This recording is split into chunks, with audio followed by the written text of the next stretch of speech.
김인철 후보자 조금 전에 전해드린 것처럼 자진 사퇴를 했습니다. 새 정부 국무위원들에 대한 인사청문회는 오늘도 이틀째 이어지고 있습니다. 네, 이런 가운데 민주당은 정우영 보건복지부 장관 후보자에 대해서 아들 병역 의혹 그리고 두 자녀의 의대 편입학과 관련한 검증 공세를 퍼부었는데 정우영 후보자는 도덕적 문제가 없다고 해명했습니다. 취재기자 연결합니다. 정유진 기자. 네, 정치부입니다. 오늘 국무위원 4명에 대한 인사청문회가 진행되고 있는데요. 정호영 복지부 장관 후보자에 대해서 관심이 집중되고 있습니다.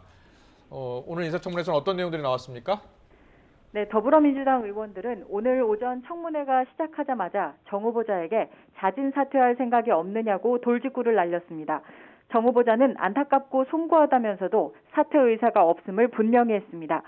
오후에 재개된 청문회에서도 정 후보자를 낙마리스트에 올린 민주당 의원들의 송곳질이가 계속됐습니다.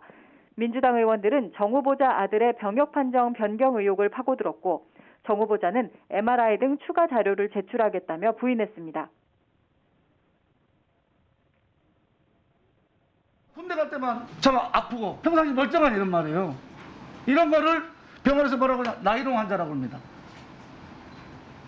허위 거짓 환자. 답변해 보십시오.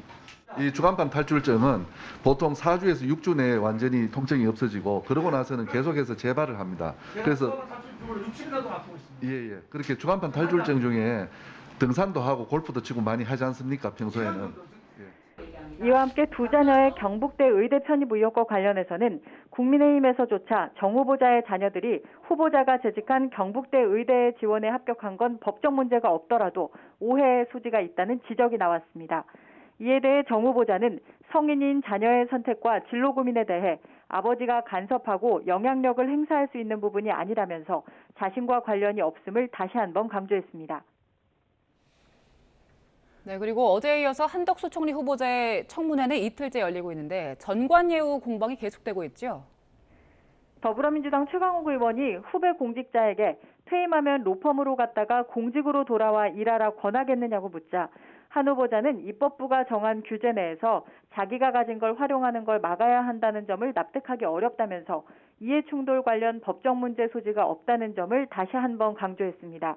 또 김인철 교육부 장관 후보자가 자진 사퇴한 데 대해 검증 책임을 묻자 미세하고 세세한 부분에 대해선 인사청문회나 언론의 검증을 통해 드러나는 부분도 분명 있다면서 검증할 때 세세한 부분까지 다 알고 있다고 생각하진 않는다는 입장을 내놨습니다. 오전 내내 자료 제출 공방으로 여야 공전을 계속했던 이상민 행정안전부 장관 후보자의 오후 청문회에서는 이 후보자가 사회이사로 근무한 회사의 특수관계사의 아들이 채용된 것과 딸 역시 이 후보자가 다니던 법무법인에서 인턴을 한 것과 관련해 아빠 찬스가 아니냐는 민주당 의원들의 의혹 제기가 이어졌습니다. 여기에 대해 이 후보자는 전혀 그렇게 생각하지 않는다며 관련 내용을 부인했습니다. 이종호 과학기술정보통신부 장관 청문회에선 후보자가 원광대 재직 시절 개발한 기술로 거액의 특허료를 받은 부분에 대한 문제 제기가 나왔고 이에 대해 이 후보자는 법과 규정, 절차를 다 지켰다면서 문제가 없다는 입장을 고수했습니다. 지금까지 정치부에서 YTN 정유준입니다.